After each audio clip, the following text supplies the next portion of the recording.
Leech is the next episode. It starts off with Clark and his classmates going on a class trip, collecting rocks with their teacher, Mr. Summers. Summers' son, Eric, is a teen outcast that wanted to be alone and looks as though he was going to kill himself on the bridge. Clark looks for him and Eric falls. Clark catches him, but Eric had a meteor rock and lightning struck them both, transferring Clark's powers into Eric. Clark enjoyed being without his powers for a while. He could now play sports without hurting anyone and even be around Lana when she's wearing her necklace. Eric, on the other hand, used his power for personal gain and finally feels accepted at school. But his parents, mainly his father, wants to run tests on him. Eric gets angry and heads out to get the girl that he likes, but is confronted by her boyfriend. Eric harms the boyfriend and Clark tried to intervene, but he tossed Clark onto a car, rendering him unconscious. Clark is the only one that can stop Eric and he borrows Lana's necklace. Clark tracks down Eric and manages to transfer his powers back to himself, saving the day. There are two small subplots to this episode. Lana wants to save an old coffee shop called the Talon because it's where her parents met.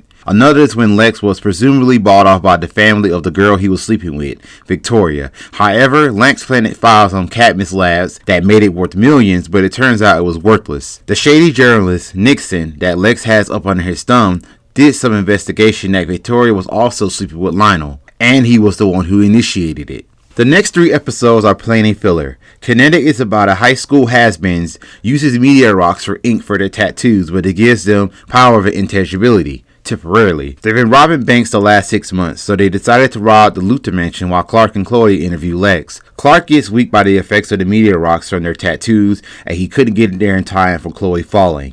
They blackmail Lex for millions of dollars due to them finding sensitive information on one of Lex's floppy disks. Yes, floppy disk. We do get some character development for Whitney, Lana, Clark, and Chloe. Zero dives into Lex's past, covered up an incident that happened at Club Zero with a friend that committed suicide because she killed her fiancé. Accidentally. Her brother wanted revenge, so he messed with Lex's life and the people around him. Nicodemus had a huge character development for the whole cast. Stephen Hamilton brings back the flower from extinction by using the meteors. Being affected by the flower brings out your deepest thoughts and feelings, but it doesn't come without side effects. You can slip into a coma, then die. But luckily, Lex found a cure in time. Also, lucky for Clark, people who saw him use his abilities after they were affected were cured. They have no memories of what happened before. We also see a rift of mistrust between Clark and Lex. The story advances with Stray. It's about a boy named Ryan that can read minds, and Clark befriends him. Ryan has abusive parents that exploit his abilities to rob people, but he manages to get away and hide out with the Kents. Ryan reveals certain secrets about people in Clark's life, like Chloe wants Clark to ask her to the spring formal and had already brought a dress. Ryan wants to tell Clark about how Lana feels about him, but Clark doesn't want to know. Steady taking the high road, huh, Clark? Ryan is a bit salty to Lex and tells Clark not to trust him. The abusive parents tried to rob Lex, but is thwarted by Clark and Ryan. Ryan moves to Ed City with his aunt, and that will be the last time we see of him. Okay, we're not. We actually are, but that's later on. The subplot consists of Lionel wanting Lex to come back to Metropolis, but he declines. In the episode Reaper, Tyler Randall gains the power of whomever he touches turns to ash. Tyler gets a job at the home for senior citizens where he runs into Clark and Martha. Clark had a conundrum about his annual fishing trip with his father. Clark doesn't want to go, so Lex gives Clark tickets to go to a football game. However, when he presented to Jonathan, Clark didn't get the reaction he wanted. Jonathan probably would have went, but one of Lionel's employees paid him a visit and snitched on Lex that he has a high in-debt profile on the Kent family. Clark and Jonathan get into an argument which Clark hurts Jonathan's feelings. Meanwhile, Tyler visits one of the terminally ill patients and kills her, saying that he's saving her from the pain. Chloe connects the murder from the article from the Daily Planet. Clark investigates and figures out that Tyler was the one they were looking for. Martha runs into Tyler, and she also figures out that he was the killer. Clark shows up and confronts Tyler. Tyler touches Clark, but he didn't kill Clark. However, Tyler gets away. Lana finds Whitney and convinces him to go see his dad in the hospital. Tyler overhears and tells Lana that he wants to help Whitney's dad. Meanwhile, Chloe figures out that Tyler failed in killing his mother early in the episode. Lana tells Clark of what happened and he heads out. He finds Tyler just in time and informs him that his mother's alive, and Clark takes him to see her. Feeling bad and after recognizing that it was his pain all along, Tyler kills himself. Later, Clark and Jonathan reconcile and decide to go on the fishing trip. Lex managed to get Whitney to play with the sharks for his father to see during his last days before he dies. Drone is the last mostly filler episode. It's about another socially outcast, Sasha, that has the power to control hordes of bees to take out her competition to become student body president, including Clark. Lex uses blackmail to enlist the reporter. The story continues with Crush. A crippled artist, Justin, comes back to Smallville after taking revenge on a doctor that botches his surgery after a terrible hit-and-run accident. Conveniently, this is the time Chloe and Clark have an argument about Clark's priorities. Pete gets on to Clark that he spends too much time with Lana and Lex, that Clark done pushed Chloe and him to the side. He also tells Clark that Chloe likes him and wants to go to the spring formal with him. I don't know why Clark was so surprised, even though Ryan told him that a few episodes ago. Anyway, Justin catches up with Chloe and she wants to help find the person that caused the hit and run. Chloe is smitten by Justin and they both get into a relationship, much to Clark's discomfort. You choose now to be uncomfortable with Chloe's relationships? Come on now, Clark, you could do better than that. Anyway, Clark investigates Justin's accident and finds out that the doctor that botched Justin's surgery had the same accident and lost his hands as Justin did. As Clark tries to tell Chloe, she doesn't want to hear it, furthering their wedge between them. Justin finds out that the vehicle that caused his accident, that it was the school principal, Principal Quan, and Justin kills him. Clark investigates the crime scene on where Quan was killed and finds out that it wasn't Principal Quan, that it was caused by his son. Chloe finds out what Justin did and tries to warn Clark, but Justin finds her and tries to kill her, but Clark saves her. This had brought Clark and Chloe closer together, and it makes Lana uncomfortable. Damn, you too? Lana then attempts to break up with Whitney, but he had lost his father, ending the episode with a funeral. The subplot of this episode is one of Lex's nannies tried to come back to his life and ask for forgiveness before she dies of cancer. Obscure is a while after the previous episode. We join Lana and Whitney horseback riding as they hear explosions in the background. They proceeded to check it out and a pipeline exploded, knocking Lana out. Clark checks on both Whitney and Lana and finds out that Lana just has a mild concussion. Chloe comes to the hospital as well while on her way to Metropolis for a week, but Clark rests assured that they can survive without her for a while, and she leaves. Lana wakes up after she starts to see the vision of Chloe getting kidnapped. The next day, Martha wants Clark to close the door on Lana. Don't we all? But I will get to that later. Lana visits Clark at the torch and tells Clark about the visions she's been having, but she dismisses it, but Clark instantly starts worrying. Lana has a different vision this time and she sees Chloe again, this time tied up. We cut to Chloe and she attempts to escape but is knocked out by the kidnapper. Lana tries to tell the police, but they are not taking her seriously. Chloe's father gets a call saying that her car was abandoned out in the woods, which means Chloe never left Smallville. Later that night, Clark tells Lana how he and Chloe first met. Lana gets another vision and sees Chloe being buried alive. Clark heads out to the fields and saves Chloe in time, but he was being watched from afar by the kidnapper. Chloe was safe back at the hospital, a little worse for wear, but she would live, further strengthening her and Clark's relationship, much to Lana's discomfort. Again, as Lana was leaving, she gets a vision of the kidnapper, but he is watching Lana this time. Clark figures out that one of the police officers, Gary Barnes, kidnapped Chloe. Lana is then kidnapped and held at the carnival. Gary reveals that he kidnapped Chloe so he can save her, so he can be the best cop in Smallville. Clark rescues Lana, and Gary is killed by the police. Later, Clark asks Chloe to spring dance, and she says yes. The subplot of this episode, well, it should have been the main plot, if you ask me, is that Lex is intrigued by a story he heard of a spaceship landing, prompting him to investigate the crash site of where Clark's ships landed. Now we are in the season finale, Tempest. In retaliation of Lex's decision of staying in Smallville, Lana closes down the Smallville plant, costing 2,500 people their jobs. Meanwhile, Whitney breaks the news to Lana that he's joining the Marine Corps and he ships for basic training soon after, and asks Lana to wait for him. I don't know how much time has passed, but that was really quick. But it doesn't imply how much time has passed, so I'll just say a little bit of time has passed in between.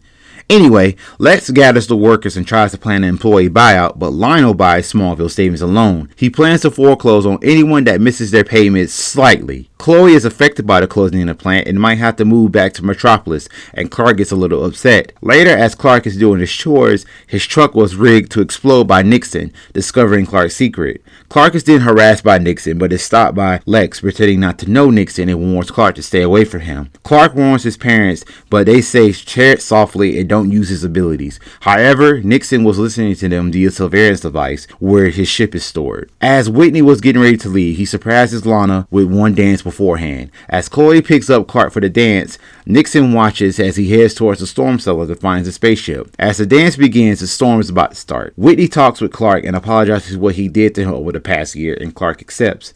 Whitney asks Clark for a favor him to keep an eye on Lana, which makes sure nobody tries to take Lana, but more on that later. After Lana drops Whitney off, the storm begins and she is caught in it. As Jonathan and Martha make it to the storm cellar, they find Nixon and he threatens to tell the entire world of Clark's secret. Jonathan goes after Nixon as the ship activates in front of Martha's eyes. Meanwhile, Lionel figures out that Lex was going to use his mother's stock to have enough for the buyout. Lionel threatens Lex as the storm shattered the glass in their house and damaged their home. One of the pillars falls on Lionel and he begs Lex for help, but Lex is caught in hesitation. As Clark was going to kiss Chloe, the dance gets a warning about the storm. Clark figures out that Lana is caught in the storm and leaves Chloe. The season ends with Clark running headfirst into the tornado to save Lana. This show had hella humble beginnings. Like I said before, I thought the show was going to get canceled with that cliffhanger, but I was wrong. As I was younger, I didn't know the potential this show has, and I thought everything was supposed to go straight into the Superman lore right off the bat. Now, watching over and appreciate it more as an adult, it's okay not to go straight down the route. Just having Clark being a kid, going through high school, being there for his friends and family, pursuing the girl of his dreams, while being a superpower alien from another planet, saving people from meteor freaks of the week. Now let's get into the characters. Jonathan and Martha are good parents to Clark. Not able to have children of their own, they adopted Clark and loved him as if Martha gave birth to him. She's always doing the most, volunteering and coming in between Clark and Jonathan when they have an argument. She was always the voice of reason. Jonathan, and I don't want to keep getting ahead of myself here, but he will go down as one of the best TV dads in history. In the movies and TV shows, or other TV shows, he will always killed off or has been a background character. However, with this version of Jonathan, he is more fleshed out, wanting to do the right thing, to always protect his family. He has a natural distrust of the Luthors because of what Lionel did to certain Smallville citizens by tricking them into selling their land and having them evicted immediately. He butts heads with Clark's a bit due to regular teenage rebellion and having Clark being just like him.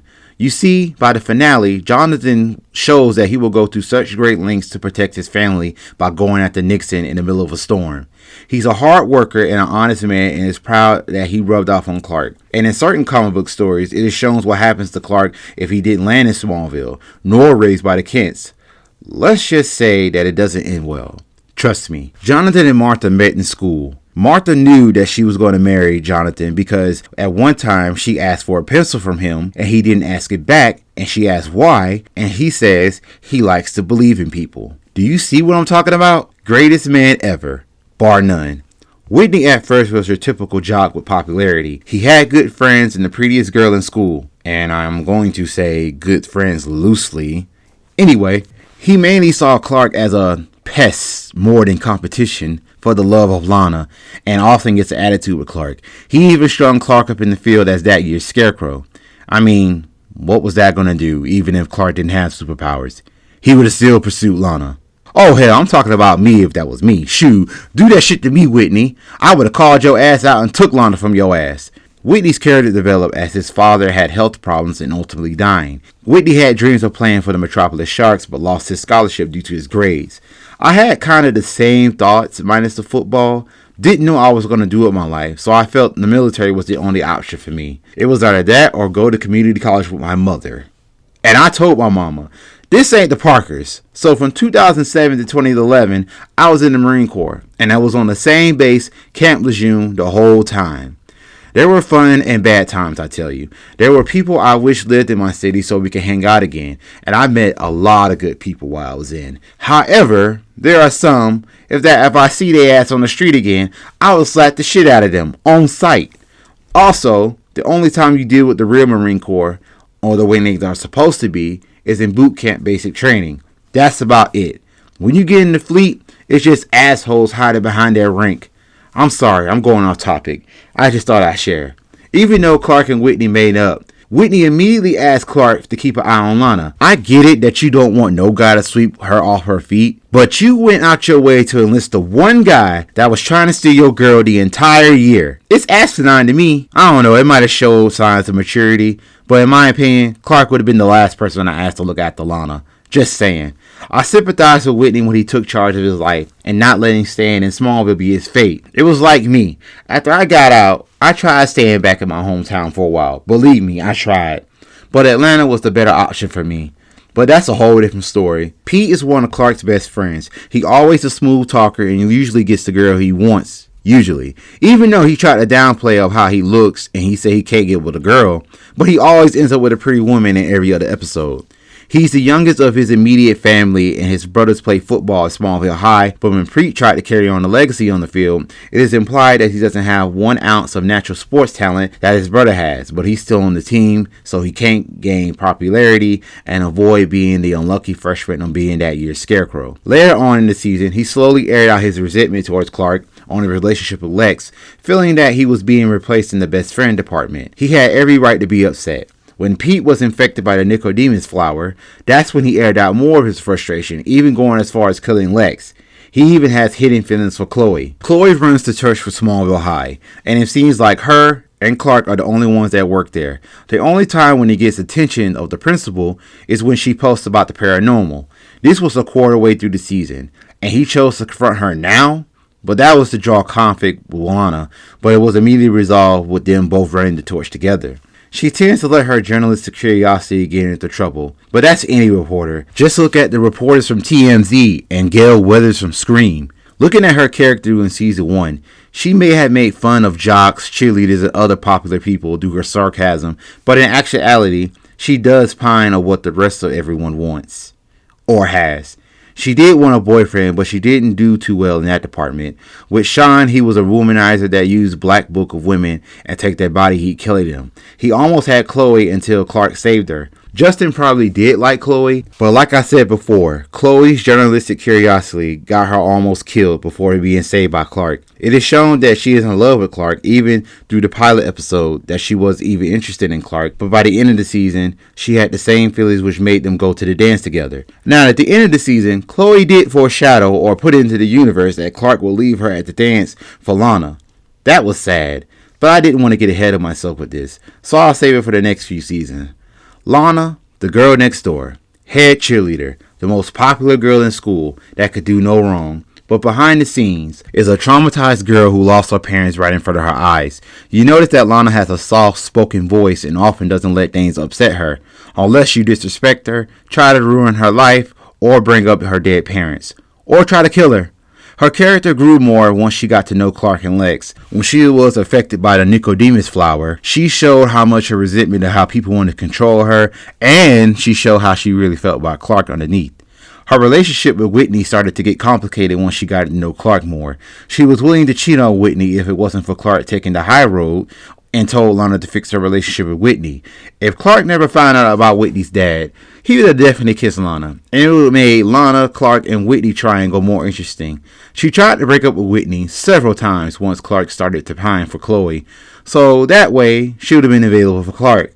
However, Whitney always dropping bombs on her. So she gives herself to stay in the relationship because she feels that if she breaks up with Whitney after he lost his father and the scholarship, he probably would have killed himself. That's just my opinion and assumption. Lex was sent to Smallville as a test from his father, Lionel, to see if Lex had what it takes to run Luthor Corp. He didn't like being in Smallville until that fateful day he hit Clark with the car and almost dying.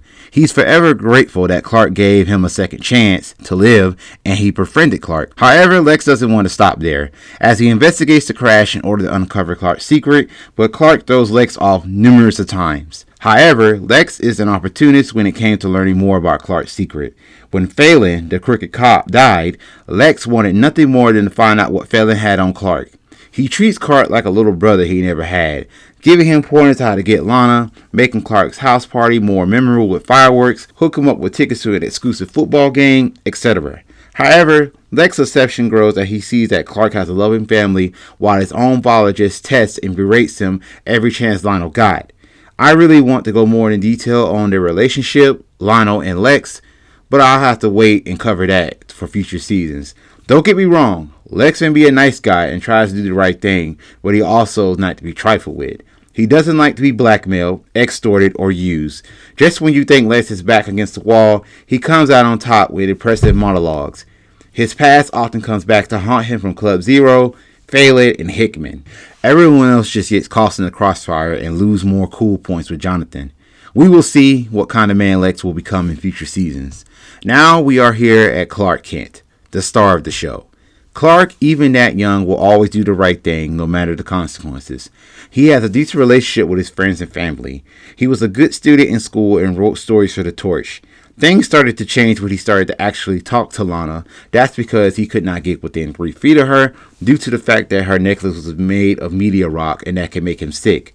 But when Lana conveniently gave Whitney her necklace or ended up losing it, Clark was able to start pursuing his love for Lana.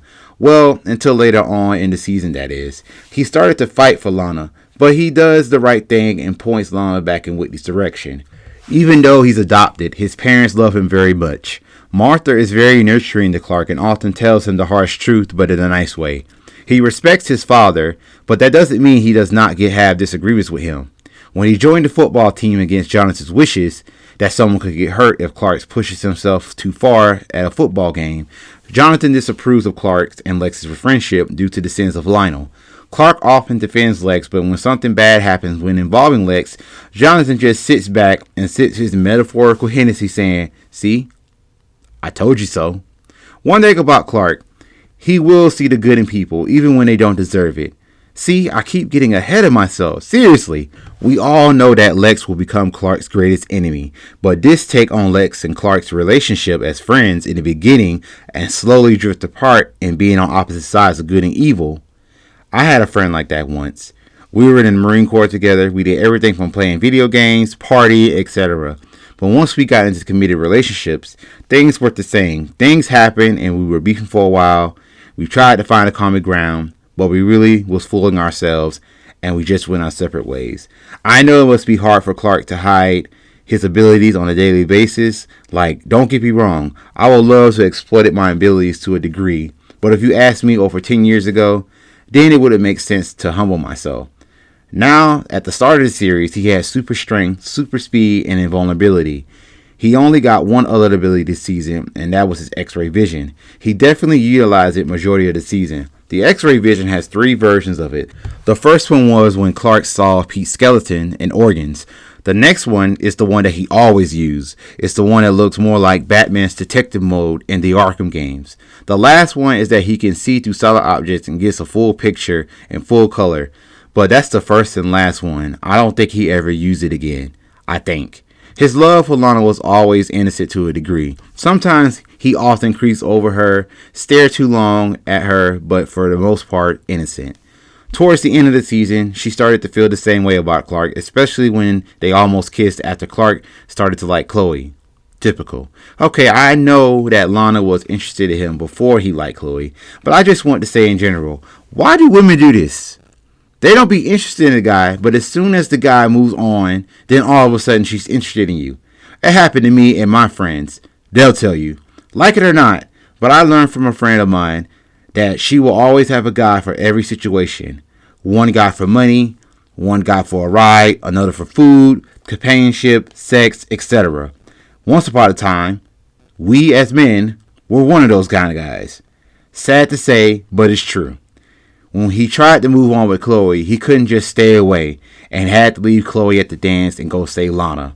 God damn, Clark. You couldn't, try to use some of that kid charisma to convince Chloe on why you had to leave. You just super sped away without warning. That was rude.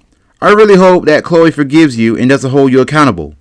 But one man can dream, right? Clark, I'm sure he will get over his crush on Lana.